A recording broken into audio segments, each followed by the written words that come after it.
Looks like I'm on YouTube now. Okay, great. All right, so the subject of our conversation today is actually a kind of an organized one.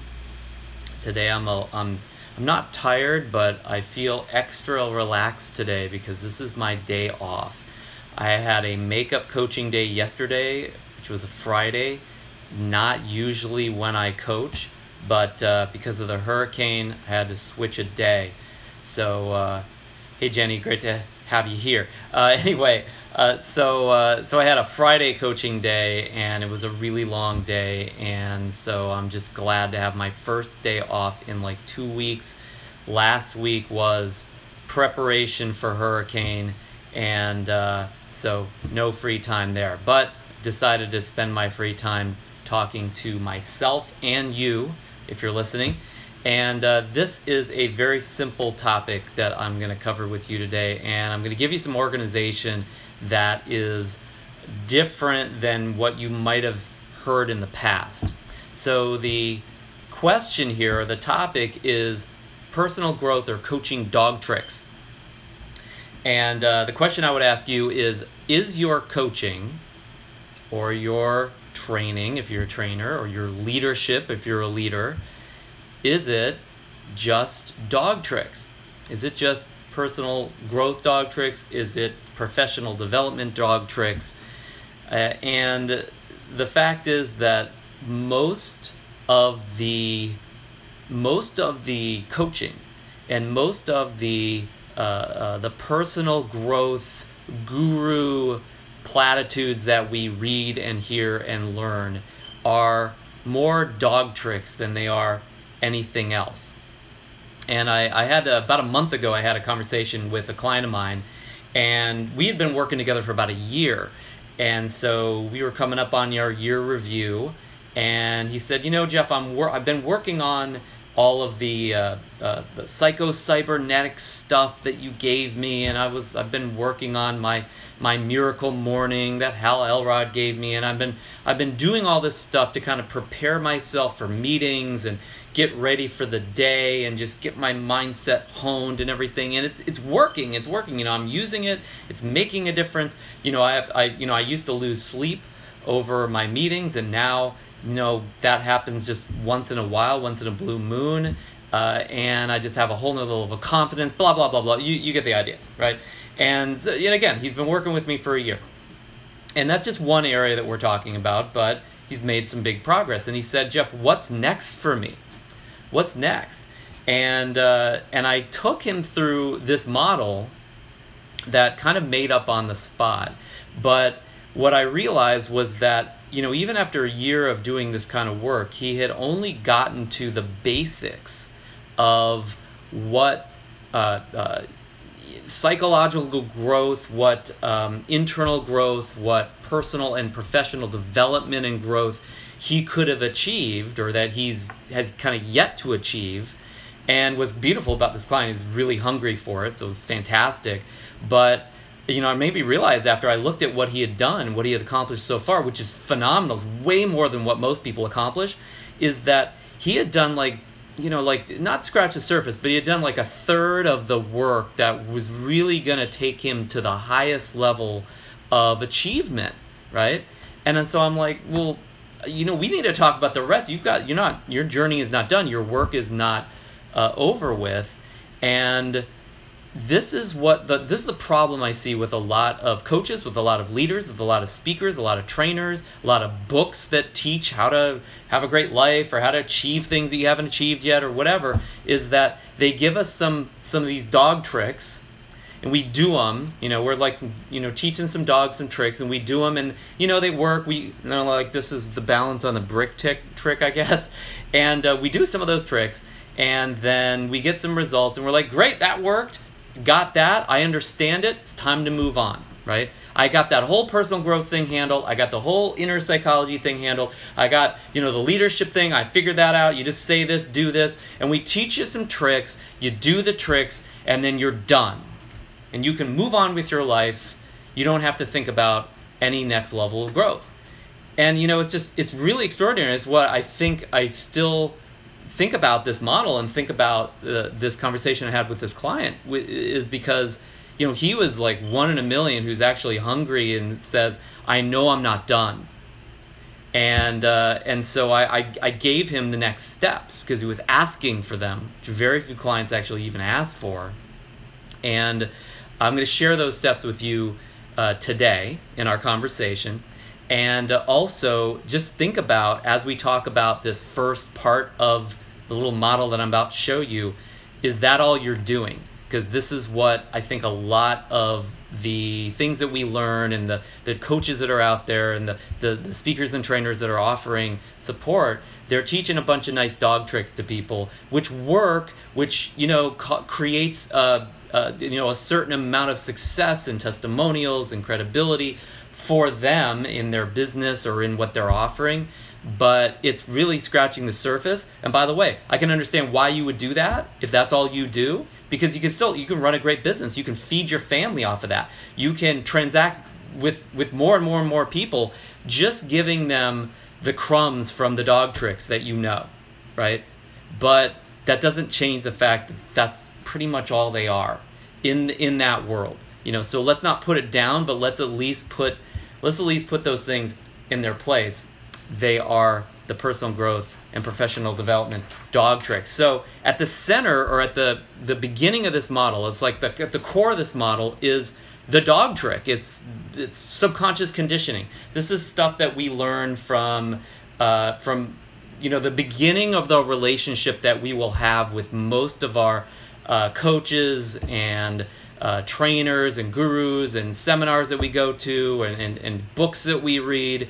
We're kind of learning this. This is if you read Psycho-Cybernetics, Maxwell Maltz, if you learn some of the basics that like Tony Robbins would teach you in an Unleash the Power Within seminar, UPW, if you go and, you know, learn hypnosis or self-hypnosis, if you read one of our students, Hal Elrod's Miracle Morning, and you do the things that Hal Elrod tells you to do in the Miracle Morning, you know, you do your journaling and you do your affirmations and you do your meditation, you kind of, like you're a dog doing tricks. That's pretty much what you are, right?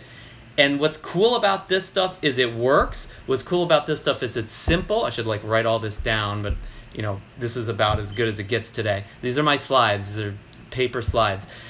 Very, very low tech. But anyway, this just all that is subconscious conditioning. It's basically just training your mind to do things when you tell it to, right? You could just as easily say, I'm going to smile and be happy today, and go out and smile and be happy, and you'd probably get similar results. Or, hey, I'm going to be confident today. I'm just going to act confident. And then there we go. Then it works, right? This is subconscious conditioning. It's a dog doing some tricks, right? So I'll give you my favorite example, like what I believe is like the most effective model for the dog trick portion, the very kind of inner kernel of, you know, what provides what a lot of people call transformation or breakthroughs. And this is a model I learned from good old Tony Robbins 20 years ago, 25 years ago probably at this point, is that basically your subconscious drives, your subconscious mindset, your subconscious, the way you feel, the way you act, the way you behave, the way you perform, all that stuff. That's all based upon just three things that kind of come together to create an emergent property called your mindset or your conditioning or your attitude or your emotion or your mood. There's a lot of different words to describe that. And so there's three things, right? There's your physiology, is how I'm using my body, how I use my facial expressions, how I breathe, how I move, my posture. You know, you change the way you use your body, you're gonna condition your mind and your performance differently. Duh. Okay? Language. If I use certain words or I use certain tone or tempo or I visualize certain things or I have certain things around me that I see that cause a certain mindset or a certain attitude, like I kind of make a picture in my mind of something depressing, or I use a depressed physiology or something like that, that's going to impact my mindset, right? It's like, again, you're just beating your dog and telling it be sad, right? That's all you're doing. And then beliefs.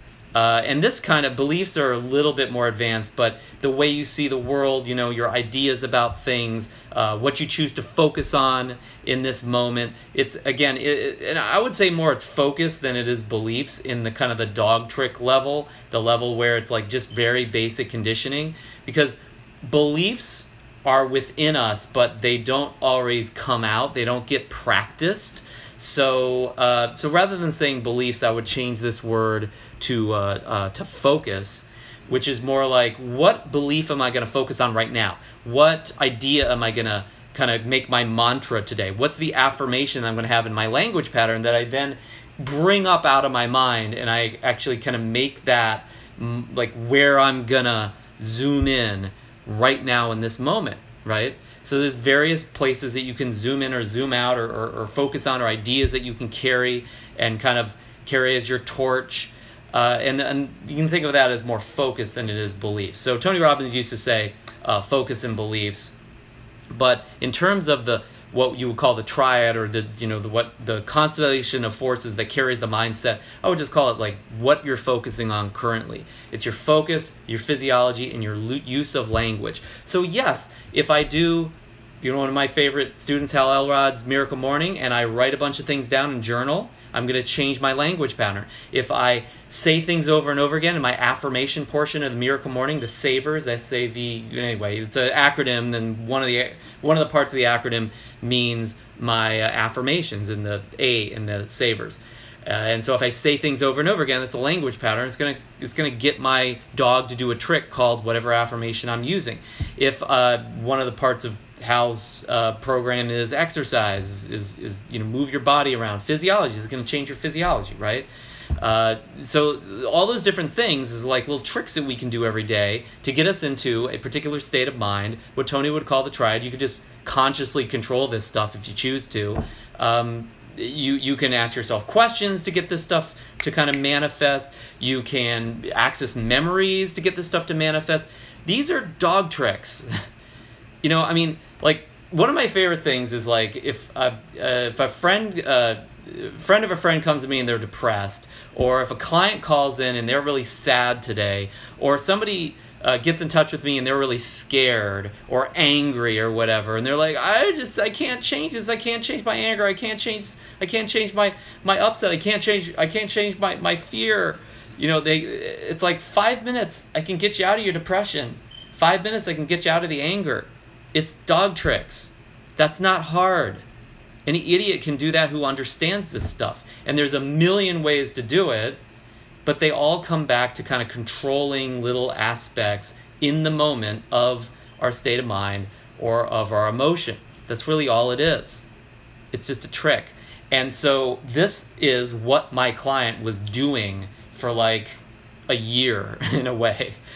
He was doing some tricks that worked. And he was addicted to those tricks. Because they helped him, and it was like, this is it. This is the answer. This is what I need. I need these tricks. Then he was asking me, what's the next level? And so again, we're just talking about the center of this model. Let's move on to the second piece. By the way, in order to get to this second piece, which is a more elaborate, complex, sophisticated, and long-term model, it's a model that carries, I think, a bit more wisdom. You have to actually have mastered in some way, shape, or form the subconscious conditioning. You have to have understood how to utilize that in some way. You have to have some trick to get that to happen in the short term, or else you're probably never going to get yourself to do the work for the long-term piece. And you'll probably never get into an emotional state where you actually have the ability to access this next level. So I like to call this next level destiny navigation. DN for short, destiny navigation. So destiny navigation is really much more where beliefs start to be important, because beliefs can be not just momentary things that we access by focusing on them. Beliefs end up being kind of resident memory that are a part of the way that we filter and see the world. Think of it like it's always there processing, right? Another aspect of destiny navigation, in other words, kind of like your long-term way of deciding of making decisions, of navigating your way through life, your long-term approach to solving problems and achieving goals, right? That's destiny navigation. So beliefs have a huge impact on that. I mean, if you believe, that one of the common ones, he who hesitates is lost, right? Well, then you're going to be doing, and all your decisions, the way you navigate through your life is do more, and you'll never stop to actually think that deeply. You'll never hesitate, potentially, if that's like a really intense belief for you, right? Somebody might say fools rush in, and it's kind of the same thing, right? Or it's the same thing on the opposite side. So fools rush in, that means I have to, and then you're always hesitating, and you end up petrified. You can't do anything. So I was listening to I think Jordan Peterson today. I'm listening to a lot of his lectures lately. He's a psychologist that likes to think he knows everything about everything also. So he talks about every topic known to man with his students.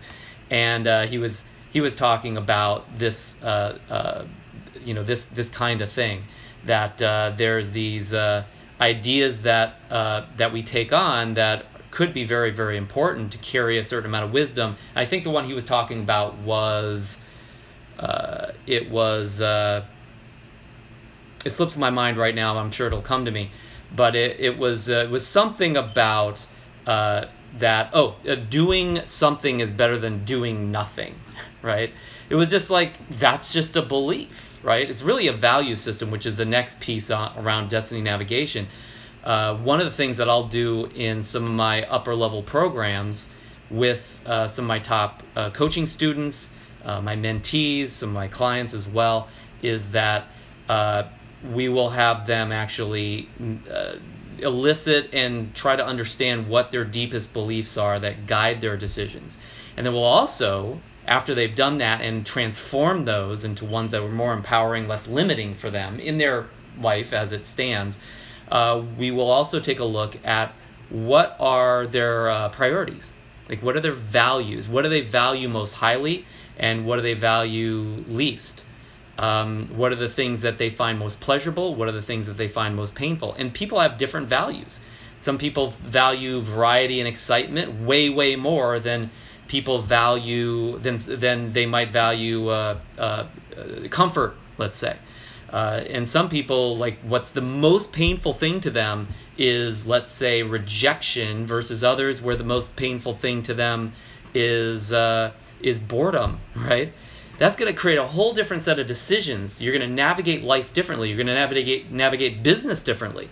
Relationships you're going to navigate differently. And you might have different values hierarchies in those different areas as well, of course, which will have you operate in those areas differently than maybe you operate in other places. Have you ever met somebody they're an amazing business person, but as soon as they go home and with their family, they're horrible? Well, maybe they've got maybe the values that they use it in business either don't work with their family, or they have different values. I was talking to a family member once, and I said, you're so amazing. Everybody loves you in business, but when you get home and it's time for family time, you have trouble. People have antagonistic relationships with you. And I said, maybe if you just use the values that you have at work, which are really great values, they would probably work pretty well at home as well. But they changed their values when they came home.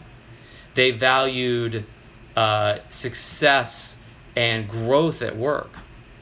And they valued much more safety and respect at home. And so that was a very different world, as you can imagine. So they navigated relationships at home differently than they navigated relationships at work. Anyway, the point of this is that whereas you can, in the short term, like, get out of your depression, you can change your state of mind, you can kind of talk yourself into, you can hype yourself up, and get yourself to perform in a moment. But you can't live that unless you engage in this next level. And this is something that my client was needing to be ready for, is actually take a look at his deepest seated beliefs, his values that are guiding him towards his destiny in business and in his personal life and within himself and in the way he manages time and money, all that stuff, right? So understanding and eliciting and appreciating what are the beliefs that guide you in your life, and then what are the values that guide you in your life, the things that you make most important, most intense about, the things that you're trying to avoid and you're most intense about running away from or getting away from, and the order of all that. It's not just your brain, because your brain can be anything in the moment. It's your long-term navigation system. It's what ultimately is going to create your long-term destiny. And by the way, you can jump through the dog trick hoops every day, and eventually you might impact your destiny just because it's repeated. But guess what? The only way that's probably going to happen long-term is if these things that you're doing, just for your subconscious conditioning, become such habits that you change your values, or it impacts your long-term beliefs. So rather than just jumping through those hoops every day, you could actually take a look at this, analyze it a little bit, or if nothing else, just at least let your intuition guide you in appreciating, understanding what needs to transform within the way that you navigate towards your ultimate destiny. Because that ultimate destiny may not be a destiny that you're real happy about if this doesn't guide you where you really want to go. And by the way, chances are, if you're listening to this right now, your subconscious beliefs and values, what's navigating you towards your destiny, is not taking you exactly where you want. By the way, if you're like middle-aged or beyond, and you're not where you really want to be, and you don't feel that you're moving in that direction as well, like you're stuck or something like that, it's because this area you haven't addressed it at all, or you've addressed it in a mistaken fashion, like you've just made some mistakes in that area and it hasn't worked that well for you. Or else you'd already be at your destiny, chances are, unless there's just major external impediments, and like 9 times out of 10 that's just not the case, right? So this is one area that my client needs to be working on. I'll give you an example of how this works, let's say in a business. So just yesterday I had a session with an operations manager at a fairly decent-sized organization, medium-sized, $5+ million business, and we started talking about operations and some of the challenges they were having with operations. But one of the big problems that organization's having right now is that they're in a cash flow crunch. They are all of a sudden outstripping their resources. They're running out of money, you could say. I mean, this is a high-income organization, but they got a lot of bills to pay. They got a big team, and sometimes, as we grow organizations, we end up getting to the point where we have invested too much. We've hired too many people. We've signed up for too many programs. We've bought too many bells and whistles to try to make the business work, and our thought at that time was probably, hey, this is really going to help our business. This is going to help us grow. We're going to be huge because of this. But most of those investments actually don't work out that well. And if we're not looking at how they're not working, or how they may not be working, and not evaluating those precisely, we just end up paying and paying and paying for them, and and yet they're not helping the organization. Right, so the organization might be in a situation where it might be similar to that. I don't know, but I asked him, why do you think this is going on? And we were talking about, they were making sales for people that were unprofitable customers. Okay, so I was like, okay, maybe that could be the case, but let's get beyond the logistics. Let's get beyond just the day-to-day mistakes you guys are making. Let's find out, why are you making those mistakes consistently? I mean, bunch of smart people. What are the reasons why this organization is navigating in a direction that's just not working out for the company long term? Even these are your smart people. So I asked him, what are the beliefs that are likely causing this problem? What are the beliefs that are commonly held, the kind of taboos and just default generalizations that the leaders in the organization are making, or that the organization kind of already automatically agrees on? What's the corporate voodoo, or the corporate religion, so to speak, that everybody's kind of tacitly, silently, unconsciously buying into? What's their unconscious beliefs and values of the organization that actually could limit the organization, could be hurting the organization, even if they're empowering in some way, or they might have even helped the organization to get to where they are. And so he told me, I got this list here. I'm going to read this list. These are basically the limiting beliefs and values of the organization currently, according to this employee. You can think of these also as overgeneralizations that are guiding this company. The first one, grow or die. Grow or die. How's that for a generalization? It's like, hey, if we're not growing this business, we're going to die. That's intense, right? How important do you think growth is for an organization that believes they will die if they don't grow this year, right? I mean, we're talking about that's got to be like the #1 thing, because the alternative is death.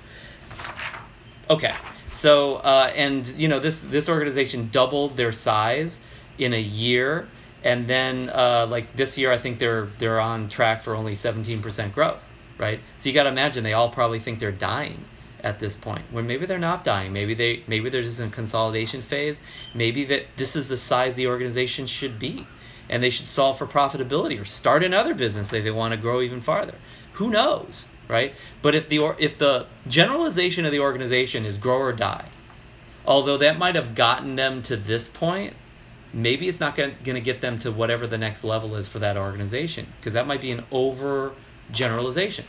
Okay, here's the next one. Sales solves everything. Sales solves everything. It's a very sales-driven organization. Sales solves everything. But here's the problem. They're evidently, we don't know for sure because we haven't run the numbers yet, they may be making sales that actually are costing them more money than they're making, because they have a coaching program where they're having people sign up. They give them tons of resources up front, and those people are on payment programs where there's no way in hell they're paying for all the services they're getting. And then once they get all the services and they get all the support from all these employees, it costs they're such a handsome sum that they're paying for this. They say, I'm not going to pay you anymore. And these particular individuals, they don't sign agreements. They don't promise to pay. So they end up in default, but there's really no way to enforce and collect from these individuals. That's at least my understanding. I could be wrong. And you can imagine, why would they want an agreement if it's grow or die and sales solves everything? Because an agreement's going to get in the way of a sale.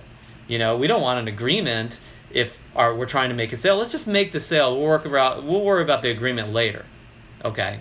So anyway, so they might literally be making sales that are losing. They're causing the organization to get hurt or potentially die, right? That's like the opposite of grow or die, right? That's grow and die. There's a different syntax for you. Okay, so here's the third generalization. The reason for the problems in the company is because of the limitations of the people that work for it. So basically, just to simplify this, is like, if there's something wrong with our company, it's because there's something wrong with our people. It's like, let's blame our people. So what? Now, by the way, that could be fair. It could be a fair assumption to make sometimes. But how could that limit an organization? Maybe they forget that half of the reason why, or really the big reason why they exist, is their customer. Maybe there's an issue with their customer. Maybe they picked the wrong customer. Maybe their way they interface with their customer is not the way it needs to be, right? The customer is going to be a huge deciding factor in this organization's success. And this overgeneralization that only reason our company is limited or hurt is because of the people that work for it. It's like, I guess you could argue that the people that work for it needed to understand about the customer, but this could easily keep blinders on you. And so that one definitely is a limiting belief in some ways. Okay, fourth one. All customers should be responsible for their experience, results, etc. So they're basically saying, hey, look, you got all our customers, you're adults, you have to be responsible, and you should be responsible for every result that you get from us. Good luck with that. You know, I mean, how many of your customers, how many average customers for a rather decent-sized organization that's making a lot of sales and that's getting a lot of people into their programs are going to have people that are just irresponsible? You know, it's like, come on, it's like half the people are less responsible than an average responsible person, right? And chances are people that are running this business are super conscientious. They're super responsible. So they probably, are expecting way more from their customer than the customer is ever going to give, than a lot of the customers will ever give.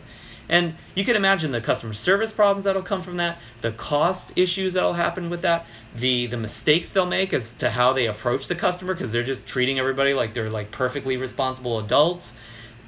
The bad reviews they'll get from that, because they'll say, hey, you should be responsible, and that person, some people just get pissed when you try to point the finger at them, right? If you do it in the wrong way. Anyway, you can imagine that could cost them a lot. All right, next, generalization / limiting belief. And remember, this is all in that second layer, that most of the people that are just jumping through the dog trick hoop, the subconscious conditioning, the dog, making the dog, balance on a brick or whatever, they're not even seeing this stuff, and they think that this is all it takes for them to grow their profession or grow their business or grow themselves personally. It's like bullshit. That is not at all the case. So, all right. So anyway, coming back to these, and we just got a couple more. But again, these are all examples of things that navigate this business or an individual long-term through life or through business or through money or through relationships. And if these things are overgeneralized or limiting in some way, it's like, I don't care how many affirmations you say, things are gonna not work for you at some point. Okay, next generalization or limiting belief for this organization, according to this client, was if we cause our customers to second guess themselves, then we lose the sale. Now, that might be fair. If you're a salesperson, you probably understand and appreciate that. But like, how many customers are going to sign up without really considering what they're committing to? In a coaching program, that's going to create major pain. You're going to have unhappy coaches, unhappy salespeople, unhappy service people, unhappy customer service, and ultimately a lot of unhappy customers as well. And you'll keep yourself busy with the minority of the customers, just trying to turn them around and please them and make them feel good, because they're just simply not a good fit for your program, but you're trying to force that square peg in a round hole, or vice versa. You get the idea. So that, again, sounds positive. Probably got them to where they are today. Not going to get them to the next level probably, though. Okay, next limiting generalization or belief for this organization, according to this client, was or is all leads are quality leads. So we're just gonna jam our funnel full of leads, no matter who they are. Okay, that I can see how that could be limiting. It might hurt the ROI, the return on lead, or the return on the marketing investment that they make. Might make them lazy as marketers potentially. Next, all customers are quality customers. I think we kind of already talked about that. Oh, all customers are the same. I love that. Now, that's an overgeneralization where we can't see the difference between different types or segments of customers. Maybe the customer that signed up for their top level program, which I think is like $5,000 to sign up for this program, should have signed up for like a quick start style program that's more of a basic program, and they made the wrong sale. And they might think getting that customer at a higher pay rate is just always better. Now, I mean, I didn't list that as a generalization, but I could see that might be the case if they think all customers are quality customers.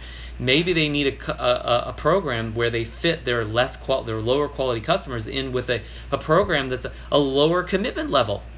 That's not going to take as much responsibility. That's going to be fun for them. They'll still get something out of, right?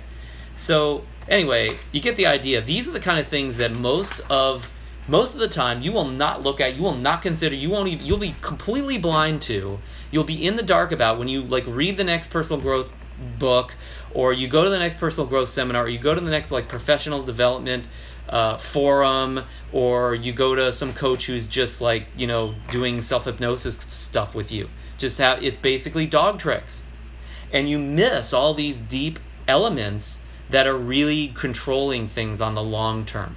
So that, in my opinion, is the second layer of personal growth and professional development that any organization or individual should engage in and understand, is this destiny navigation, navigating for the long term through your destiny. And in order to be able to do that, you do need to appreciate subconscious conditioning, how that impacts you, your customer, your relationship, your attitude, like your actions, all that kind of stuff in the short term. Okay, and we can get that, but in the long term, it's a whole different game. And if all you do is play the short term game, like everybody that understands this game, they'll manipulate you, not because they're like against you, but because they can, because they have a vision and you don't. They know where they're going in their life or their business and you don't, because you're just a dog that learned some tricks. It's like my dog can balance on a brick maybe even better than I can, but it doesn't mean that my dog can set up can live the life that I live. Doesn't mean that that dog can manage my business. So just because you know some tricks and you can get confident, or you can get out of depression, or you can get your clients out of depression, or turn them around from anxiety to excitement or something like that, like I'm just not that impressed by that. I am impressed. I mean, it's better than most coaches. Most coaches just sit there and talk to people.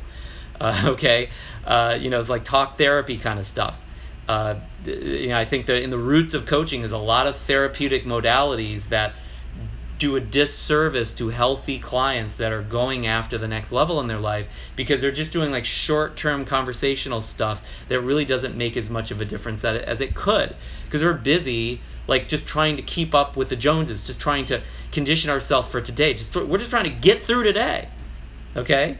And that just never works for the long term very well. It definitely doesn't set up the life that we really deserve to have. It doesn't set up the business that our employees and our teams deserve to work for, and our customers deserve to interface with either. There's just more to it than that. And at some point, we got to realize that. And this is what my client needed. This is what that business needed in that session that I had yesterday that I see. And hopefully we'll do some more strategic planning based upon that. And this is what we all need. This is what we need to give our clients. This is what we need to get for ourselves. So if you are in Master Coach University, then you should be engaged in, I have a course in Effortless Enrollment Mastery. It's one of our biggest courses. In Module 1, we call that Emotional Mastery. And this is what we're talking about, destiny navigation. We're talking about shifting beliefs. We're talking about shifting values, hierarchies. And this is the kind of work that very few people ever do, so they never get to the next level, and they always think it's the government or money or somebody else's fault because they did all the subconscious conditioning, they did all that stuff and it didn't work. No shit, it didn't work. It didn't work because it only works for the short term, and there's other things that work even better. These are the ones that you want to engage in and utilize for yourself and use it for your clients. And if you're not a part of that, then ask questions, or at least, if nothing else, list the beliefs that you have about any area of your life where you're limited. Because some of those, probably 75% of those, are limiting. And you need to transform those somehow. Get a coach that can help you with that. Also, list what your values are in an area that you're limited, or just in life. Like, what's most important to you? Pleasure and pain. And take a look at where's that going to naturally and unconsciously guide you in your life. This is something that I was going to say it's not rocket science, but it's actually pretty complex. But you could at least start with that exercise, and then have conversations with people that care about you and coaches that can work with you on that area. Or in one of our programs and another program that does something like that manages that piece. That would be managing for the long term your emotional, psychological well-being, your emotional, psychological destiny, your vision for where you're going in the future, and the equipment, the tools that you have that'll support you without having to jump through hoops each day. So that would be the second level. That still requires the subconscious conditioning. Okay, third level. And this third level, again, the reason why I would call these levels, or why I would even make these concentric circles, so to speak. And YouTube, I'm sorry, I know you can't see that bottom part, but I'll lift it up again in a second. The reason why somebody would not be able to take themselves to the next level is because they haven't learned the first piece, which would support them in doing the next piece as well. So in order to move to this final level, you've got to have these other two levels. So I guess what I was trying to say is that's the reason why I would make these concentric circles, is because each model envelops and surrounds or includes the model that is more of the kernel within it, the inner peace, if you will. So the final layer, or the final level in these three legs, if you will, of growth, development of your internal and external world would be what I like to call integrity in relationships. Now, this is where it gets way, way beyond your own feelings, your own psychology, your own mindset, because integrity is much more than just how you feel in the moment. Relationship with the world and with other people is way, way more than just your own selfish issues and stuff that you are going through right now. It's more than that. And so in order to really master your relationships, in order to really master your own integrity in the world, and what I mean by integrity, just to be clear, is your ability to mechanically interface with the world in such a way where you can get the results that you want and that you are going to be required to produce for others in order to get what you're after too. Because life is a team sport, as they'll say. There's going to have to be some reciprocation there in the transactions that you have with others. If you're really going to have the results that you want as well, you're going to be interdependent on others. That's what I mean integrity. Think of integrity like it's a building that you build, and the structure of it has to support the building, or it's like a house of cards. It falls, right? That's the integrity. And the integrity that we have in our business or our lives or our relationships or any area of our life is just critical to having the life that we're after, and actually really feeling really good about it for the long term as well. And you can think of that as a basis for how you relate to the world, or the basis for relationships as well. So mastering this area, first of all, what's required to master this? Well, number one is you got to be able to change your state of mind. You got to be able to feel the way you need to feel in order to even interface with the outside world. Some people are like agoraphobic, or they're depressive, or they're bipolar, or their subconscious conditioning is so haywire, it's so out of whack that there's no chance for building anything. There's no chance for positive relationships. They're just barely trying to get through the day. They're barely trying to survive. Okay. Beyond that, also, if you want to build this life, or you want to build this relationship on a really great foundation of lots of time together where you really contribute and share and are interdependent, or you reciprocate with each other, or you're symbiotic, you have a symbiosis there, you're going to also need to be able to maintain a mindset that allows you to be consistent enough for you to build that business or build that life, and also be consistent enough with the people you're in relationship with where they know what they can count on you for, where you're not just bouncing off the walls and every day you're a different person. That's gonna make it really hard, unless all those different people are really great people that they enjoy. Seldom is that the case for somebody with MPD, or multiple personality disorder, right? They're going to need that destiny navigation piece. They're going to need to have beliefs and values that allow them to have the strength, so they're even capable. They even have the capacity to build this integrity relationship layer, right? So that's why these two layers, these two elements, are encapsulated inside of integrity relationships, is because they're required.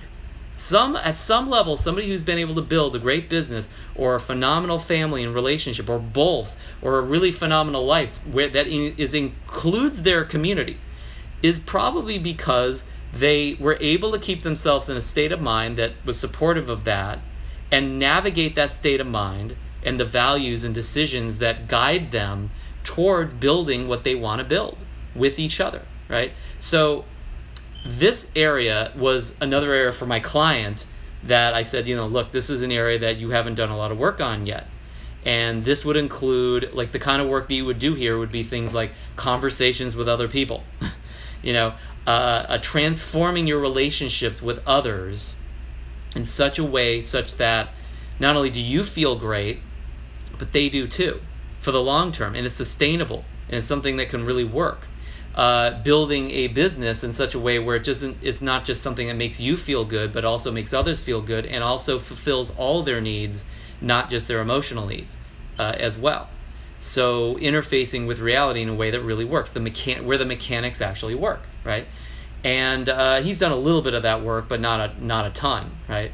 So this is where it gets beyond your beliefs. This is where it gets beyond your values. This is where it gets beyond your feelings. Because now we're talking about concepts and frameworks and real mechanics and tangible reality and real relationships where people have symbiosis that emerges from their behaviors and their unconscious conditioning that has got to be assembled. That stuff has got to be built. And it takes more than just a day. It takes more than just like I was talking about before, a dog jumping through a hoop, a dog learning some tricks, right? So, in one of my programs, we cover this in deep detail. It's actually, if you're in the mastery program in Master Coach University, we have a module in our Effortless Enrollment Mastery program called Commitment and Leadership Mastery. And in that program, what are we working on? All we're working on is integrity and relationships. Because most coaches, when they get started, most leaders, when they're trying to become leaders and they're not yet leaders, most of them have this as a weak area of their life. They don't have tremendous integrity and relationship strength. Now, by the way, that doesn't mean they don't have great family, they don't have great jobs or something like that. It's just that they need even more strength in those areas in order to facilitate the foundation they need in order to jump to the next level of influencing clients, enrolling people in their programs, and really leading their tribe, so to speak, just beyond like good marketing and good salesmanship, which we want as well. So what we do actually in that program, I think, is indicative of what you want to do, no matter what part of your life you're working on right now, to maximize and improve this area, this integrity and relationship area. Whereas in subconscious conditioning, you could just like do some affirmations and you'll feel better, right? Chances are, at least for the short term, but that goes away in 5 minutes sometimes. In destiny navigation, you could probably get yourself to feel better for the long term, but it doesn't mean you're going to get yourself to do anything productive as far as building a different life. And that life that you're living right now might actually be kind of sad for you. It might be depressing, it might suck. And so it's like, if all you do is just build beliefs, it's like, it's okay that it sucks, that's probably not the best life, right? So one of the problems that people will have at this level is the first two layers just give you like enough power to feel okay or feel like good about a substandard mediocre life or a substandard mediocre business. Really about living and experiencing a life and a business that is nowhere near what you really have as your standard, what you really want. And so, it probably sounds a bit sad. I mean, maybe it is, but a lot of clients that I'll work with, they are really just working on these two areas so they can try to survive the shitty life that they're in right now, or the not so great business that they're running or working for, or not so great job that they have. And so, and by the way, even though that's probably not going to help change that situation that much, it'll certainly make it easier to change it if they turn those things around, turn their attitude about that, their beliefs, their values, their feelings about that around. But it's not the end all be all. Ultimately, if all they do is stay here and they do the personal growth kind of stuff, or they just jump through the dog trick hoops, what ultimately all they'll get is feeling good about a bad situation. And so my job, if they're at that point, is to take them to this third level. So and by the way, if they're not even handling these areas, I still got to handle these first, because I can't move to building great relationships that have strength if they can't even get out of depression. Like, that's not going to go well, right? It's like I'm going to go be depressed and try to build a life or a business or a relationship with somebody else. That's not going to work, right? So this final layer is like the final chapter for clients that stick with that process, I think. And from what I've experienced for myself and my clients. What I did in the beginning of my business, in the beginning of my kind of development as a human being in early adulthood, was I got the subconscious conditioning, so I got my head out of my butt, so to speak. I got out of depression, I got out of sadness, I got out of fear, I got out of those things just so I could live through the day, but I had to keep doing that stuff. And then I dealt with my destiny. I dealt with what's my vision, what's my values that's going to guide me there, what beliefs are going to guide me there, what beliefs might be limiting in that area. And I had to turn a lot of those around just so I could like just even attempt to work on the big picture, like the big rocks that I was trying to put in place. Okay.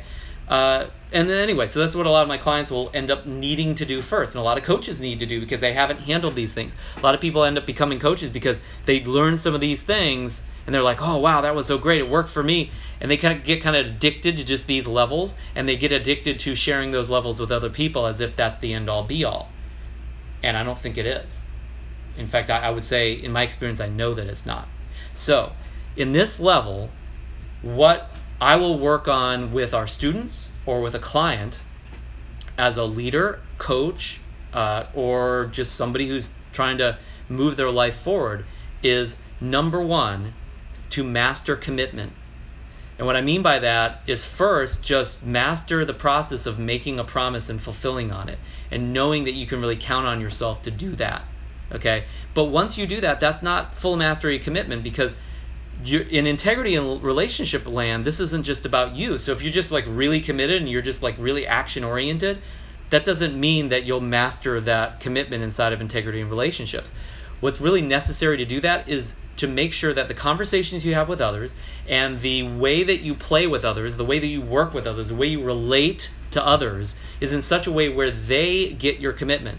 So if I'm committed to abundance and I take a lot of action towards abundance, but nobody around me knows that that's who I am as a commitment, is I am abundance as a commitment, I'm committed to abundance, then like I can't reciprocate, I can't have symbiotic teams built for abundance, I can't talk about abundance fully, I can't get their support on creating abundance, I'm just all alone. And I'm kind of screwed if that's probably the case, right? So instead, what I want to do is I want to operate with these individuals I'm in relationship with in my business and at work and play and at home, etc., in such a way where I have conversations where they suddenly get me as that commitment. They hopefully are inspired by that commitment, and if I've shared it in an inspiring way. And what happens in that first part of this process is I become, or you become, or your client becomes a shining light of inspiration of what's possible when that commitment is present. So what's possible out of the commitment to abundance, what's possible out of the commitment to leadership, what's possible out of the commitment to love, what's possible out of the commitment to generosity, what's possible out of the commitment to peace. You get the idea. There's these different things that people can be committed to. And if they're not committed, they're going to lose out on certain things. If they are committed, things are possible that weren't possible before. And when others are inspired by that, and others, like, at least they get that that's what you're committed to, suddenly you're living your commitment. And that would be the first stage, I would say, or the first kind of level in integrity and relationship game. And so if you're, in our mastery program, you literally should be going over that game if you need support with that. In that second module in Effortless Enrollment Mastery called Commitment Leadership Mastery. That first part of the mastery process there is the mastery of commitment. Becoming your commitment, not just to yourself, but to others. And there's conversations and actions that need to be had in order for that to actually occur. And a lot of people say, well, talk is cheap, I'll just act. Well, talk is cheap because people make talk cheap. And if you don't talk about your commitments and you don't share your commitments in such a way that inspires others, you've got nothing, because nobody around you is going to get you at your as your word, as your commitment, as who you really need to become. Okay, so that's that first stage. Now, once you've put that foundation of commitment in place, on top of that foundation, with my students at least, I'll have them build the leadership foundation. And that's where you can start creating integrity of a business, or of a relationship, or of a family, or of a community, where that commitment lives beyond you. Because if you're the only one that's committed, even though everybody is excited about your commitment, and you're the only one doing everything, there's not a lot of integrity there with most commitments. If I'm committed to love and I'm the only one loving, it's not going to be a very loving life, right? I'm probably going to get kind of depressed about that after a while. If I'm committed to abundance, and there's no one else like who's committed to that, nobody else supporting that, that's probably not too abundant. It's not as abundant as it could be, and I probably know that. I'm not going to feel and experience abundance, right? So the next level after you've laid that foundation of commitment and becoming your commitment to others is what I will call leadership. And leadership is the process. It's kind of funny because we're flipping this commitment piece over to the other side of commitment. Whereas at first the commitment is all about us. It's all about us being committed. The leadership aspect of commitment is where we cause commitment in others. So, and by the way, we can't do that if they don't get our commitment. If other people don't see us as that commitment, if they're not inspired by that commitment. I mean, have you ever seen a movie or a human interest story where there was somebody who was a great leader, who was inspiring, who saved the world or saved their family or really had a commitment to something, they lived that commitment out? I watched a beginning of a series last night, and the same client that I was talking to about that actually shared this series with me. It was called, I know I wrote it down right here, The Defiant Ones. It's on HBO. And this is all about the music industry and how these very specific individuals like Dr. Dre and Ice Cube and all these people who were the producers in that area, had changed the music industry. They became kind of like the big producers and the big success stories in the new evolution of music, and they were just committed to certain things in that industry, and they lived that commitment, and their story became a reflection of that commitment. And now we're watching a series on HBO about them and getting inspired about their success, right, and their abundance and their transformation, right? They had commitment to success. They had commitment to abundance. They had commitment to transformation. They were committed to some of those things. They followed through on that stuff and talked about it, right? And now they're telling us about it on TV or on HBO at least.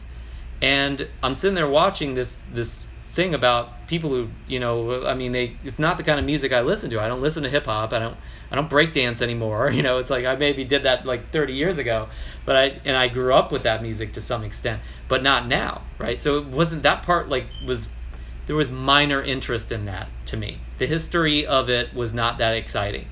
But what was inspiring, I think, maybe to my client and probably to me watching that was look at what they accomplished and look at who they had to become in order to accomplish that. They were embodying those commitments. They were shining lights of what was possible.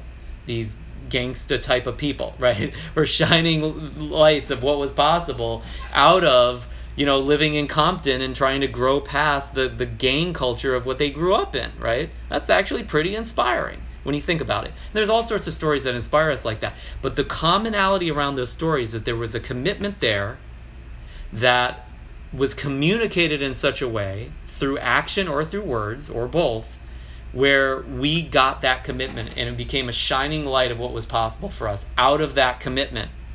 The commitment makes that light possible, right? So that's the beginning. Once you place that foundation, you're not a leader per se, but you're definitely inspiring. And so as a leader now, we utilize that shining light, we utilize that inspiration, we utilize that commitment that others see in us because we're pretty credible to them at that point. And then we can turn around and say, okay, now you do this. Now, the opportunity is for you to commit to abundance, for you to commit to love, for you to commit to success or whatever the commitment is that they need to commit to. And if they commit to that, and there's an art and a science to that, in Commitment Leadership Mastery, in this program, you would actually learn the conversations of leadership. And what do you actually say? What is the structure of saying those things, right? And you would actually take actions around practicing that leadership in the world. Is finding communities that you can lead that are inspired by you already as a commitment, and you're becoming your commitment to them in that community, so you live as that commitment in that community, and then you go out in that community and you get others to commit. You get others not just inspired, but you get them off their butts. You get them into action, right? It's not just, wow, what an inspiring speech you just made. Instead, it's let us march. Instead of Cicero inspiring everybody with his speech, it's Demosthenes inspiring everybody to the point of getting them to commit to march on Carthage, or whatever the Romans were doing at the time, or the Greeks, or wherever Demosthenes was speaking, right? There's a different level that's a difference between, just being an inspiring speaker and being a leader. Is the leaders gets people to march. They don't make them march per se. It's not by force. Anybody can put a gun to somebody's head and get somebody to take action. I mean, that doesn't take any leadership on your part. It doesn't take any wisdom or inspiration or commitment. But to get somebody to march of their own free will, that's real leadership. So that would be the next layer, the next level of this integrity and relationships layer in this last stage of personal growth and development, because this is when it grows beyond you. So I hope that makes sense. If it doesn't, let me know. And if you have any questions or thoughts about this, anything really resonates for you, let's talk about it in the chat. But this is a layer that most clients never get to. Most coaches never get to it. Most speakers never get to it because they're so busy, teaching their dogs some tricks.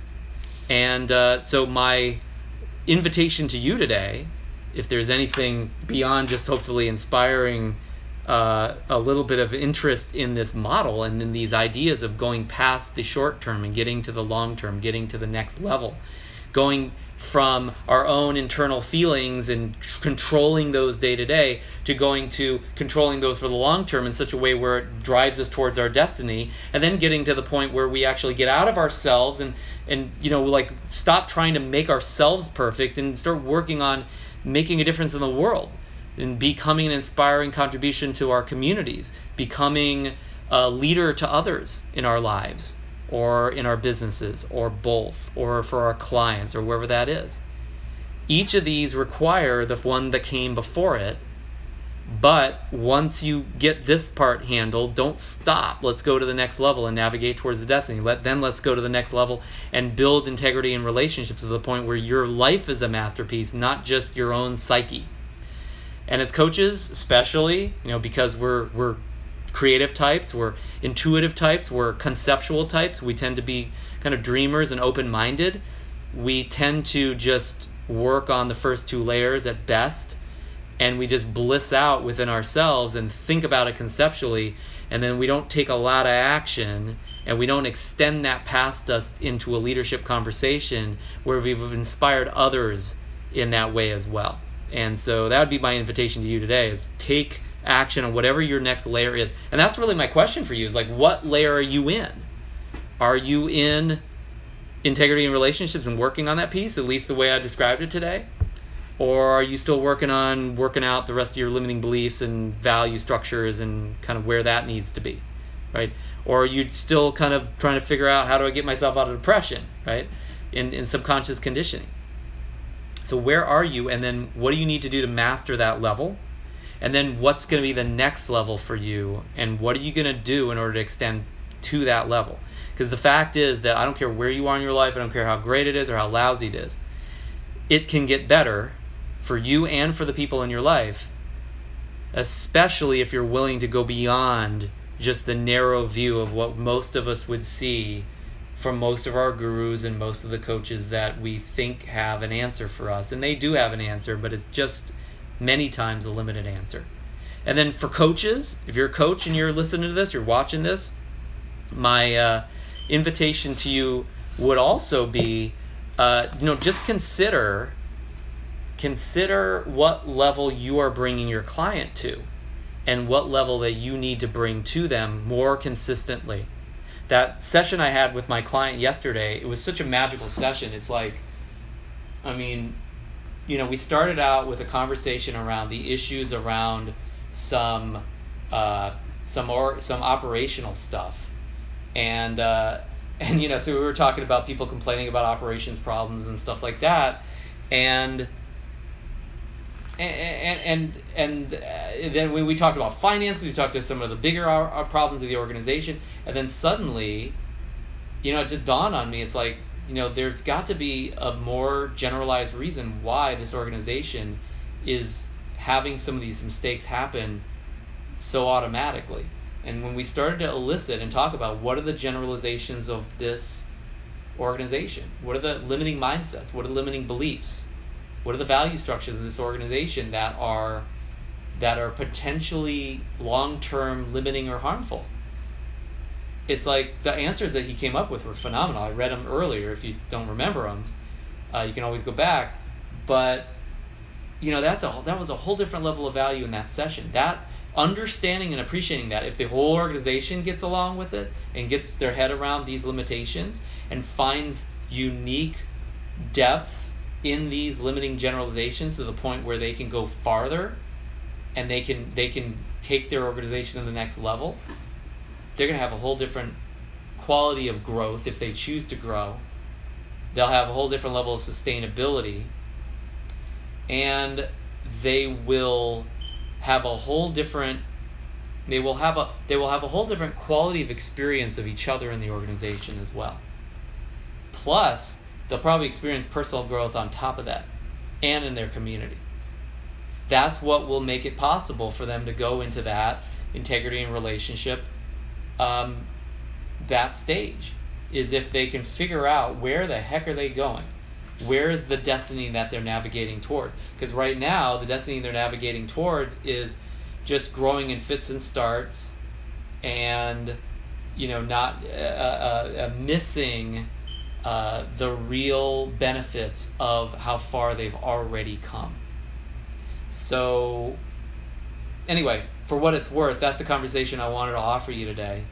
And I think I'm going to go have lunch at this point. And like I said, if you'd like to hear more about this model, or if you have thoughts or questions about it, something I missed, something is wrong with it, put it in the chat. Let me know.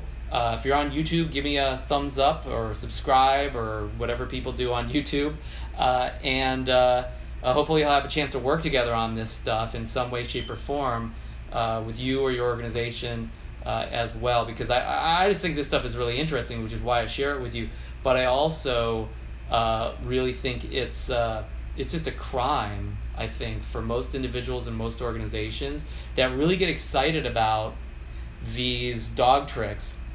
They get excited about the, hey, we got out of depression, or we got our crew to take action today, and got people to be friendly with each other for once. It's like they're so enamored with that.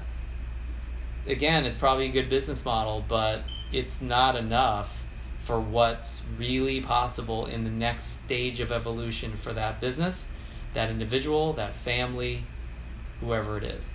And so let's up the game here. Let's take it to the next level and push past our model as well. Yeah, you got it. And thanks for being around and checking out the conversation, and I'll talk to you later.